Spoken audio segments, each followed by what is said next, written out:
Imaginez la scène. 480 marines piégées en terrain hostile.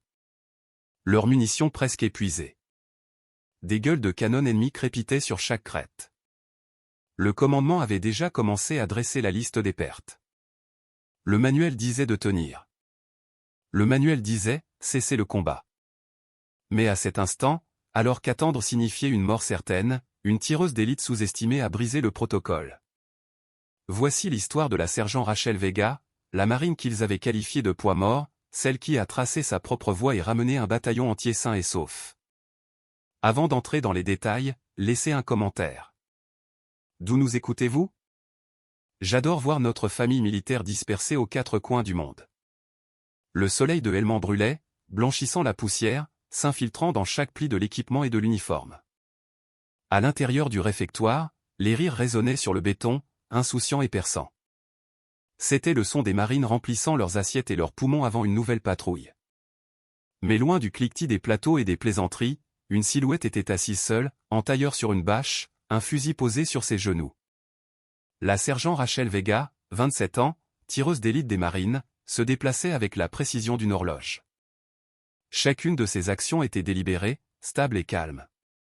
Sa silhouette était plus petite que la plupart de celles qui l'entouraient, à peine plus d'1,50 m, les épaules étroites sous la blouse de couleur sable. Là où les autres irradiaient l'arrogance, elle irradiait le contrôle.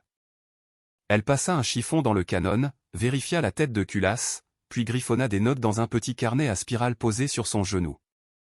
Son M40A5 n'était pas seulement une arme, c'était une extension de ses pensées. Elle enregistrait chaque ajustement comme une écriture sacrée, clic sur la lunette, changement d'humidité, usure du canon. Elle savait exactement comment son fusil respirerait n'importe quel jour. Deux caporaux-chefs passèrent en direction de la caserne, souriant avec une moquerie à peine dissimulée. « Tiens, voilà la tireuse d'élite de Kota », murmura l'un assez fort pour qu'elle l'entende. « Tireuse sur cible », ajouta l'autre en riant. Heureusement que le carton ne riposte pas. Aucun ne ralentit. Aucun ne s'attendait à une réponse. Rachel n'en donna pas. Elle polissait la culasse et griffonnait une autre ligne dans son carnet. Elle avait tout entendu auparavant, poids mort, mascotte, tireuse d'élite juste pour la forme, trop petite, trop silencieuse, trop différente. Même les sergents expérimentés, des hommes marqués par 3 déploiements, l'écartaient avec une certitude désinvolte. Vega est doué pour les scores au stand de tir, avait dit l'un d'eux au commandant de compagnie. Mais au combat, mettez-la au radio, gardez-la utile. C'est tout. Et c'est ce qu'ils firent. Elle était maintenue aux fonctions de soutien, transportant du matériel, vérifiant les communications, gérant les feuilles de logistique. Personne ne lui demandait de grimper sur les crêtes. Personne ne lui demandait de scruter à travers sa lunette lors de vrais combats. On lui disait poliment de rester à sa place. Ce qu'ils ne réalisèrent jamais, parce qu'ils ne regardaient jamais, c'est que Rachel Vega avait bâti son propre programme d'entraînement dans le silence des longues nuits. Tandis que d'autres échangeaient des blagues dans le coin fumeur, elle étalait des cartes sous une lampe de poche à lentilles rouges, mémorisant le terrain jusqu'à ce qu'il vive dans sa tête. Elle cartographiait les changements de vent, notant chaque variation à différents moments de la journée et dans différentes vallées. Elle s'entraînait au contrôle de la détente par des tirs à sec jusqu'à ce que sa respiration soit aussi régulière qu'un métronome. Et dans son petit carnet vert, celui qui ressemblait à une liste de courses, elle écrivait tout, table balistique, compensations environnementales, calculs faits à la main au cas où la technologie ferait défaut. Chaque page remplie d'une écriture soignée, de rangées de chiffres, de flèches sur des grilles, sa doctrine privée, invisible pour ceux qui étaient convaincus qu'elle n'en avait aucune. Sur son avant-bras, dissimulé sous sa manche, se trouvait un petit tatouage, l'emblème du tireur d'élite des marines, un fusil à lunettes encadré de laurier. Elle l'avait gagné par la sueur et la précision, à travers une école qui punissait l'hésitation et exigeait la perfection. Mais ici à Helmand, elle tirait sa manche vers le bas. Pas besoin de rappeler aux hommes déjà convaincus qu'elle n'avait pas sa place. Tel était le paradoxe de Rachel Vega. Elle ne s'enflammait jamais quand on la raillait. Elle ne se disputait jamais quand on la renvoyait. Elle ne renvoyait pas les mots pour prouver sa valeur. Elle portait les insultes comme elle portait son fusil, silencieusement, avec soin, avec patience. Elle attendait, non pas la permission, mais l'inévitable moment où toutes ses cartes, ses chiffres et sa discipline ne seraient plus invisibles. son histoire n'a pas commencé à Helmand. Elle a débuté à Redford, en Arizona, où les soirées sentaient la poussière et le mesquite, et l'horizon s'étendait sur des terres agricoles plates.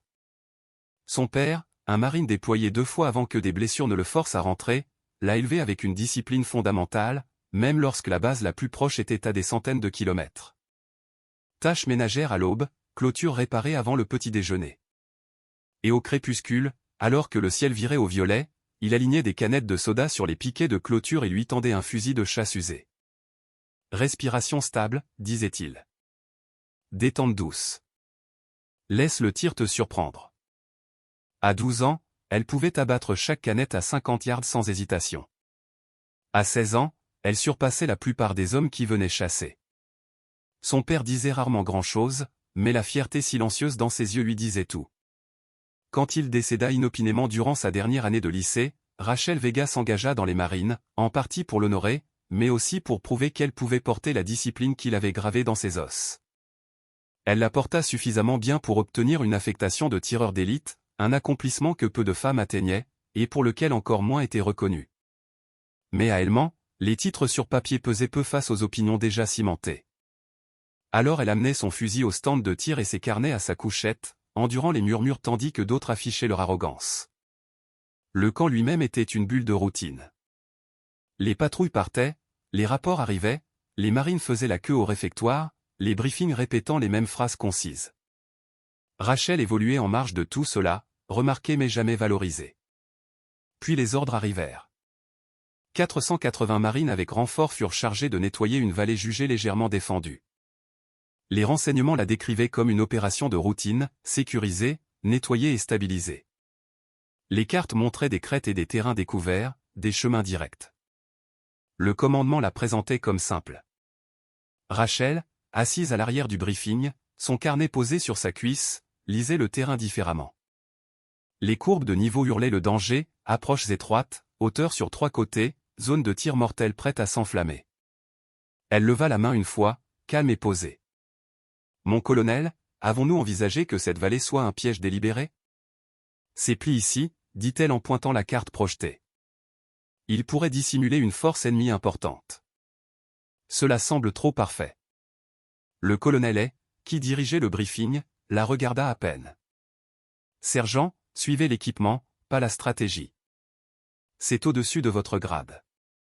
Des rires se répandirent dans la pièce. Le poids mort qui parle tactique, murmura un marine. Rachel referma son carnet et resta silencieuse. Quand la séance fut terminée, les marines épaulèrent leurs fusils, ajustèrent leurs casques et plaisantèrent sur la rapidité du balayage. Du bord de la pièce, Rachel les regarda s'équiper, monter dans les transports et rouler vers l'entrée de la vallée. 480 marines, avançant selon la doctrine, porteurs d'une confiance intacte. Elle resta en arrière, à nouveau affectée aux tâches de soutien. Sa tâche était simple, surveiller les communications, suivre les mouvements de ravitaillement, rester en dehors des zones opérationnelles. C'était tout ce qu'on lui avait dit, tout ce qu'on l'avait conditionné à accepter. Mais alors que la poussière des véhicules partants flottait sur le camp, et que leur silhouette rapetissait à l'horizon, Rachel sentit le poids de chaque donnée qu'elle avait enregistrée dans ses carnets. Chaque ligne qu'elle avait tracée sur des cartes à la lumière de minuit. Elle avait imaginé cette vallée bien avant que les ordres ne tombent. Elle avait visualisé exactement comment elle se refermerait. Et maintenant, alors que 480 marines roulaient vers ses mâchoires, elle était laissée en arrière, mise de côté. Le lendemain matin, la salle de briefing bourdonnait de la bravade d'hommes convaincus que la carte obéirait. Rachel était assise à sa place habituelle, à l'arrière, son carnet stable sur sa cuisse, un crayon glissé derrière son oreille. Le colonel traçait un point rouge sur le terrain projeté, crête, racine, point de maintien, clair à l'écran, brutaux dans la réalité. Quand il s'interrompit pour les questions, Rachel leva la main avec la même assurance qu'elle utilisait derrière une lunette. « Mon colonel, cette vallée est un piège, dit-elle d'une voix égale. Ces plis créent des feux croisés. S'ils placent des mitrailleuses sur les contreforts et des équipes de RPG dans le défilé, nos convois seront piégés à l'intérieur d'une cuvette. » Il ne suivit pas son pointeur. Il se contenta de jeter un œil à son nom. Vous êtes là pour transporter les radios, pas pour donner des stratégies. Des rires s'agitèrent à nouveau. Un soldat de première classe, griffonnant des notes, fit un clin d'œil à son camarade. Les doigts de Rachel se resserrèrent autour du dos cartonné de son carnet, puis se relâchèrent lentement. Le colonel passa à la suite, et la lumière rouge l'effaça du cadre. Au stand de tir le lendemain, le vent soufflait de 3/4 gauche à droite juste assez pour rendre les tirs faciles plus exigeants. Rachel était allongée, réduisant le monde au réticulé à la chaleur, et réglait sa lunette. Inspire, expire. L'acier résonna, stable et indifférent. Chance, marmonna un jeune soldat de première classe lorsque la plaque de 500 yards bougea. Un sergent d'artillerie cracha dans la poussière. Les pigeons d'argile ne ripostent pas, traîna-t-il. Et le papier ne crie pas. Elle enregistra chaque tir par habitude, distance, vent, tenue, impact, et démonta le fusil pour le remettre à zéro sans offrir de défense. Au mess, les plateaux grinçaient le long des rails. Rachel Vega était assise, et 4 marines en face d'elle se levèrent à l'unisson, raclant leurs chaises en se déplaçant vers une table éloignée. Garde d'enfant avec un fusil, marmonna l'un, sans se soucier de le cacher.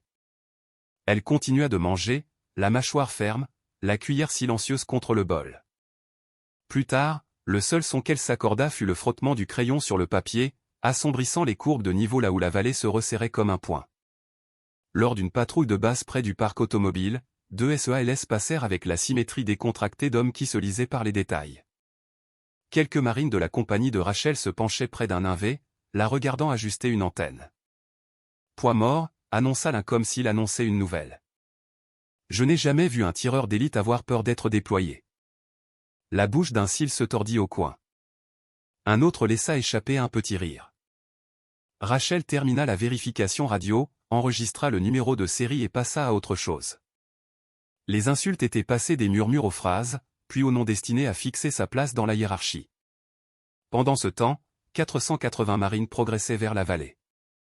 Pendant un temps, les radios grésillaient avec des tâches administratives de routine, des vérifications de position, des mises à jour de carburant et des rapports écrits. Le flux du drone montrait des points de convoi se déplaçant le long d'un chemin de terre. La chaleur et les mirages déformaient l'image. Puis le rythme sauta. Un rapport ne vint jamais. Puis 2 voix se chevauchèrent, effilochées sur les bords. Quelqu'un appela à des débarquements. Quelqu'un d'autre maudit un moteur qui n'était pas le problème. Puis vint le son que l'on entend une fois et que l'on n'oublie jamais, la cassure dans la voix d'un homme quand le monde devant lui éclate. Contact. Contact. Des grésillements engloutirent le reste. Un autre réseau se coupa, sous le feu. Crêtait. Une 3e voix tenta de rapporter et s'effondra, à bout de souffle. Le flux s'anima de signatures thermiques. Des éclairs de bouche cousaient des virgules en colère à travers les crêtes. La fumée pulsait du défilé. Les poings des convois se resserrèrent et se figèrent. Les conversations sombrèrent en murmures. L'officier de permanence abaissa son casque et fixa le vide, comme s'il voulait que l'écran change par la seule force de son regard. Un lieutenant s'empara d'une liste de contrôle, la parcourut, et ne trouva aucune ligne pour ce qu'il voyait. Les chaises cessèrent de grincer. La pièce se recalibra en une ambiance sonore de respiration, de clics de curseur et de bourdonnement de générateurs, rompu seulement par une phrase répétée comme un bouclier, « Tenez position. » Attendez, suivez le protocole. Trop dangereux, dit un major, soulagé de trouver la formulation. Pas de soutien aérien à moins de 200 mètres. Un capitaine le répéta plus fort, comme si le volume le transformait en action. Les règles sont claires. Nous restons en dehors de la bulle. Sur un moniteur secondaire, une caméra de casque montrait la poussière rampant sur l'herbe, l'horizon tressautant au rythme de la respiration. Des balles labouraient la terre près des bottes. Des directions étaient hurlées sans conviction. Rachel s'approcha du garde-corps arrière, les yeux fixés sur un angle de drone qui captait juste le sommet d'une position de tir le long du contrefort oriental. Elle comptait les rafales, cartographiait le tir en enfilade dans sa tête, lisait le vent dans la manière dont la fumée se courbait. Le colonel et demanda des options. Le major cita le manuel. Il faut qu'il sorte du périmètre. Ensuite, nous pourrons faire intervenir la puissance de feu. Son ton faisait que l'attente sonnait comme une stratégie. Ils ne peuvent pas sortir, admit doucement un capitaine. Alors ils tiennent, répondit le major, s'accrochant à la ligne. Les rires d'avant n'avaient plus leur place ici. Les hommes qui avaient ricané s'activaient maintenant. Les blagues s'éteignirent dans le silence. Rachel posa sa paume contre la toile de son étui de fusil. Le frottement familier du cuir la calmait, non par défi, mais par clarté. Sur le flux, la mitrailleuse sur le contrefort oriental commença à balayer de rafales un ravin où les marines se terraient pour rester invisibles. Une équipe de RPG dans le défilé se déplaça pour un tir net, les genoux s'enfonçant dans la terre. Trop dangereux, répéta le major, s'accrochant à la phrase. Personne ne demande de l'artillerie, dit enfin Rachel Vega. Un fusil suffira. Le colonel se tourna légèrement, pas assez pour que cela compte comme de l'attention. Nous n'autorisons rien qui viole la règle des 200 mètres. Ce n'est pas une question d'autorisation, répondit-elle. C'est de la géométrie. Donnez-moi une position et un moment, et je briserai leur point d'ancrage sans toucher au nôtre. Un capitaine laissa échapper un rire qui se brisa à mi-chemin. Vous allez résoudre un combat de bataillon avec une lunette et une opinion, sergent?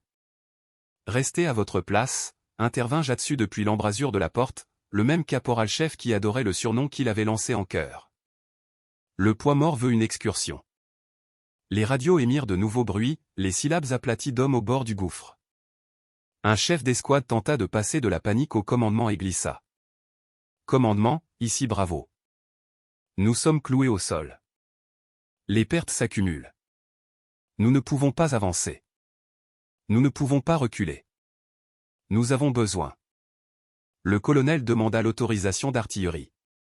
La réponse arriva tard. Inappropriée pour les angles.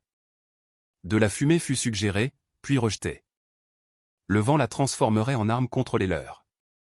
Le drone changea de vue et capta juste assez de la position de tir sur le contrefort pour faire démanger les paumes de Rachel. La poussière s'échappa du canon. Le tir en enfilade battait comme un métronome. Elle connaissait l'intervalle entre les rafales. Elle connaissait l'espace dont sa balle avait besoin. Elle ouvrit la housse de son fusil. Le son était ténu, mais un premier sergent près de la porte leva les yeux, prêt à l'interrompre. Le M40A5 glissa librement, un poids honnête d'acier et de verre. Au toucher, elle vérifia la culasse, verrouilla un chargeur et épaula la bretelle. « Je peux mettre fin à cela », murmura-t-elle. Elle le dit non seulement contre l'arme, mais contre la mémoire musculaire d'obéissance qui l'avait tenue silencieuse pendant des mois. « Sergent », aboya le premier sergent, recourant à l'autorité. « Où allez-vous avec ça ?»« Dehors », répondit-elle. Avant que le mot suivant ne tombe, un indicatif qu'elle connaissait fut coupé en pleine phrase. Une autre voix trébucha, haletant. « La règle des 200 mètres tient toujours », répéta le colonel, comme si le dire pouvait conjurer une couverture. Personne ne bougea. Les hommes qui avaient ri fixaient maintenant leurs mains. Ceux qui avaient murmuré ne trouvèrent rien à dire.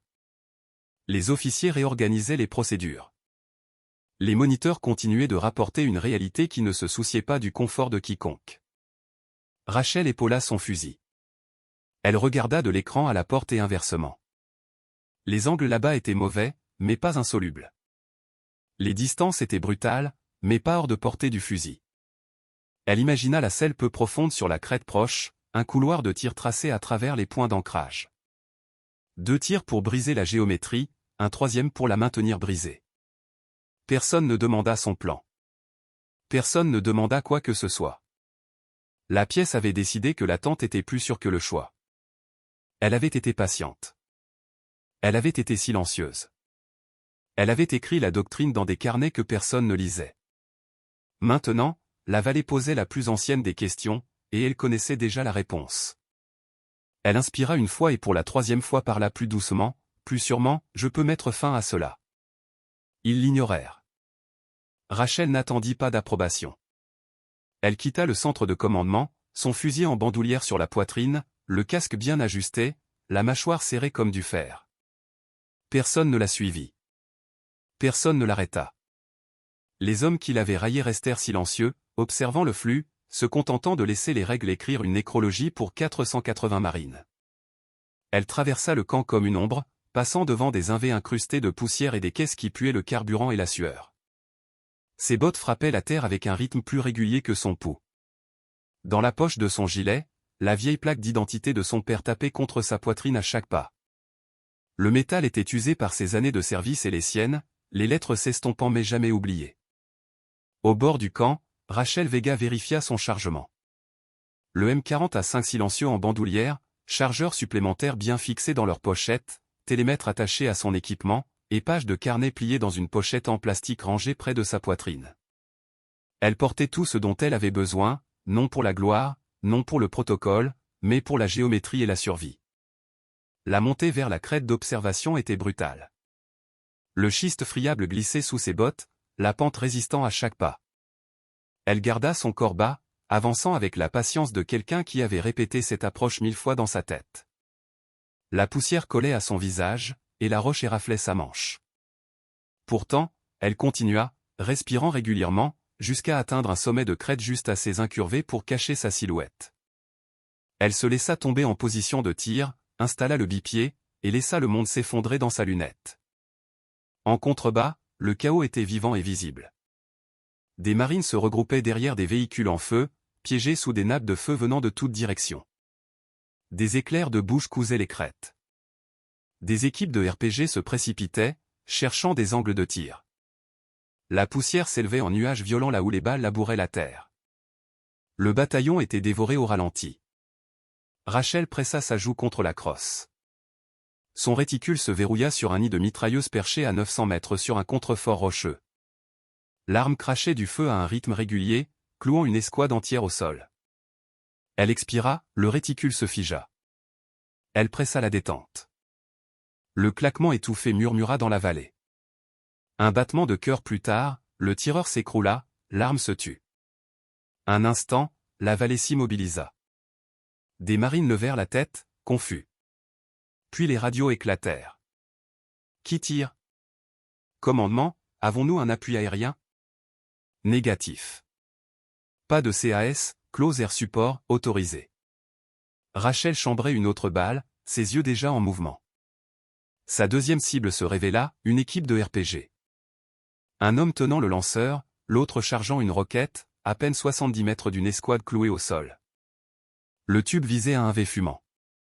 Rachel mesura l'arc, lut la dérive de la fumée, et tira. Le tireur tomba avant de pouvoir lancer. La roquette s'écrasa sans danger dans la terre. Des marines au sol crièrent à travers le réseau, « Qu'est-ce que c'est que ça? Qui diable nous couvre ?» Elle ne donna aucune réponse. Au lieu de cela, elle rampa sur 3 mètres, ajustant son angle, gardant sa silhouette confondue avec la roche. L'ennemi réagit rapidement. Des reflets de tireurs d'élite étincelèrent sur la crête opposée, balayant comme des projecteurs. Rachel se plaqua au sol, son rythme cardiaque calme, ses doigts traçant la terre jusqu'à ce que sa fraîcheur la stabilise. Pouce par pouce, elle glissa sur le côté jusqu'à atteindre une couverture derrière des pierres éparses. Elle cala à nouveau le fusil, sa lunette coupant vers le bord nord de la vallée. Elle travailla méthodiquement.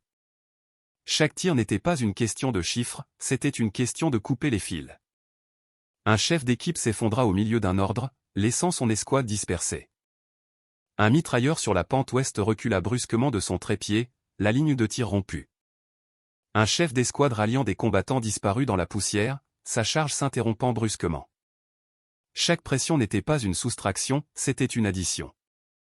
Les brèches s'élargissaient. Les silences s'allongeaient.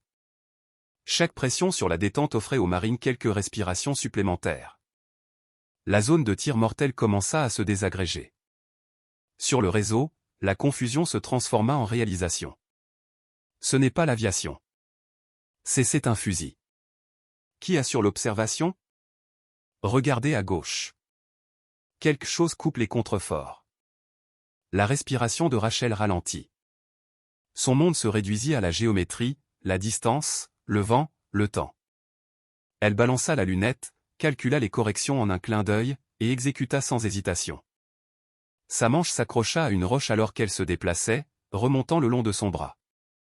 Pour la première fois depuis des mois, le tatouage sur son avant-bras fut exposé, l'emblème du tireur d'élite des marines, clair, indéniable, mérité. Pas une décoration, pas une erreur, une identité. Ses cicatrices aussi captaient la lumière, de fines lignes blanches le long de ses phalanges, des brûlures qui n'avaient jamais complètement guéri. Elle racontait un passé qu'elle n'avait jamais révélé, des missions gravées dans sa peau que d'autres avaient effacées de son dossier par souci politique. Mais maintenant, ces cicatrices criaient plus fort que tout rejet. « Commandement, voyez-vous ça » cria un lieutenant au sol. « Nous avons un fantôme en observation. » Puis une voix râpeuse, rude et reconnaissable entre toutes, coupa le réseau, le commandant ROR, le commandant SAL, avançant avec le bataillon. Vérification d'indicatifs. Aboya Teil. Qui diable nous couvre? Rachel Vega ne répondit pas, mais quelqu'un d'autre le fit. Un technicien en communication sur le réseau des opérations, ayant accès à son dossier, murmura sous le choc, Ghost 206. C'est Ghost 206.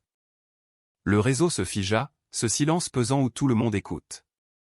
Le ton du commandant ROR changea, la suspicion se fondant en admiration. Attendez, Ghost 206. C'est Rachel Vega. Un silence stupéfait suivit. Puis une voix de marine retentit, essoufflée. Impossible. Le poids mort, c'est Ghost 206. Et soudain, le champ de bataille lui-même sembla retenir son souffle. Car Ghost 206 n'était pas un nom de moquerie. C'était un indicatif murmuré à l'école de tireurs d'élite, lié à des tirs impossibles et des portées non confirmées, une légende bâtie avant que la politique ne la mette de côté. De retour au centre de commandement, le colonel se raidit, fixant le flux, le scintillement de son fusil dans la poussière. Les réalisations se répandirent sur son visage comme une ombre, le détail de soutien que personne ne voulait était la seule chose qui maintenait le bataillon ensemble. Rachel ignora tout cela. Elle continua de tirer, sa lunette dansant de crête en crête, ouvrant des brèches là où des murs s'étaient dressés. La zone de tir mortel se transforma en corridor, la vallée passant de tombeau à voie d'évasion. Elle n'éleva jamais la voix, ne demanda jamais de crédit. Elle se contenta d'appuyer sur la détente encore et encore, chaque tir répondant aux doutes qu'il avait traqués pendant des mois. Et à cet instant, chaque marine qui avait ri, chaque sergent qui l'avait écarté, chaque officier qui l'avait mise de côté, regardait la sergent Rachel Vega, Ghost 206, réécrire le champ de bataille, un tir à la fois. Ce qui ressemblait à un cercueil quelques heures plus tôt tremblait maintenant sous le tonnerre des rotors. La poussière s'élevait en nuages suffocants alors que les premiers hélicoptères descendaient dans le corridor qu'elle avait sculpté avec son fusil. Les marines trébuchaient et sprintaient vers les zones d'atterrissage, certains traînant des frères blessés, d'autres couvrant avec leurs dernières balles. Chacun d'eux savait que la ligne entre le massacre et le miracle était un seul fusil caché sur la crête. Rachel resta en position de tir, joue contre la crosse, les yeux fixés à travers le verre. Chaque arrivée d'hélicoptère apportait de nouvelles cibles, des éclairs de bouche trop proches de la LZ, un combattant ennemi courant pour un dernier tir désespéré, une ombre se déplaçant là où il n'y en aurait pas dû en avoir. Elle les abattait avec la même patience froide qu'elle avait montrée au stand de tir, pression d'une demi-seconde, respiration contrôlée. Puis la radio grésilla avec quelque chose de nouveau. L'espoir. Premier vol en place. Blessé à bord. Deuxième appareil en approche. Corridor maintenu. Commandement. Ici Trident, déclara la voix de ROR. Ghost 206 nous couvre. Répète. Ghost 206 nous couvre. Son indicatif traversa le réseau comme un courant. Les voix se stabilisèrent. Les marines qui avaient halté parlaient maintenant avec une précision nette. Le combat passa de la survie à l'extraction. Le ton du commandant ROR, ferme et mesuré, coupa le chaos. Toutes les unités, rapportez votre effectif. Une par une, les escouades se signalèrent. Au début, il y eut des lacunes, le silence là où des noms auraient dû être. Puis, lentement, ces silences se remplirent de voix. Bravo sécurisé. Charlie au complet. Delta se dirige vers l'oiseau. Quand le dernier chef d'escouade se signala, le commandant ROR expira dans le réseau. Les 480 sont au complet. 0 laissé derrière. Ces mots frappèrent plus fort que n'importe quel coup de feu, 0 laissé derrière. Un résultat que personne dans la salle de commandement n'avait cru possible. Quand l'embuscade éclata pour la première fois, Rachel Vega ne célébra pas. Elle arma le verrou, balaya les crêtes une dernière fois, et suivit chaque hélicoptère jusqu'à ce que le dernier ne s'élève dans le ciel. Ce n'est qu'alors qu'elle désactiva la sécurité et leva sa joue de la crosse. Ses mains restèrent fermes, son visage illisible. La descente fut plus lente, chaque pas lourd d'une fatigue qu'elle refusait de montrer. Au moment où elle atteignit le bord du camp, des hélicoptères atterrissaient déjà, des marines meurtries en sortaient, des médecins se précipitant à leur rencontre. La poussière recouvrait tout d'un gris osseux, mais l'air portait quelque chose de nouveau, le silence. Non pas le silence de la moquerie ou du rejet, mais celui du respect. Des marines bordaient le chemin menant au camp. Pas de rire, pas de ricanement, casque sous le bras, yeux fixés sur elle alors qu'elle passait. Des hommes qui auparavant s'éloignaient d'elle aux messes se tenaient maintenant fermes, les épaules carrées, reconnaissant sans mots. Elle sentit leur regard, mais ne les rendit pas. Son fusil pendait à ses côtés, la bretelle traversant sa poitrine, ses bottes traçant un chemin silencieux dans la poussière. À l'extrémité de la ligne se tenait le colonel. Sa posture était réglementaire, la mâchoire serrée. Quand elle s'arrêta devant lui, le poids du camp s'exerça dans le silence entre eux. « Vous avez désobéi à des ordres directs, dit-il, sa voix assez perçante pour trancher. Rachel se tint au garde à vous, le fusil à sa jambe. « Oui, mon colonel. » La pause s'étira. Les hommes autour d'eux retenaient leur souffle. Puis la voix de Haie s'adoucit, se brisant sous quelque chose de plus ancien que la doctrine. « Vous avez sauvé un bataillon. » Les mots tombèrent comme un verdict. Pour la première fois, ses yeux rencontrèrent réellement les siens, pas son nom, pas son dossier, mais elle. Avant qu'elle ne puisse répondre, le commandant ROR s'avança. La poussière striait son uniforme, la crasse s'accrochait à son casque, les yeux injectés de sang après des heures de combat. Il s'arrêta devant elle, leva la main en un salut net, et le maintint avec une solennité qui transformait un geste en monument. « Ghost 206, dit-il, d'une voix formelle mais empreinte de sincérité. La vallée vous est redevable. » Derrière lui, des marines bougèrent, les casques furent retirés, certains baissèrent la tête, d'autres murmurèrent, doucement, avec révérence. « Elle nous a portés. Le poids mort a sauvé le bataillon. » « Non, » répondit un autre. « C'est Ghost 206 qui l'a fait. » Le silence se rompit en une ovation.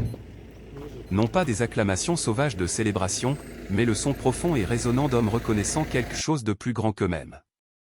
Des mains frappèrent, des bottes martelèrent, des voix murmurèrent avec révérence.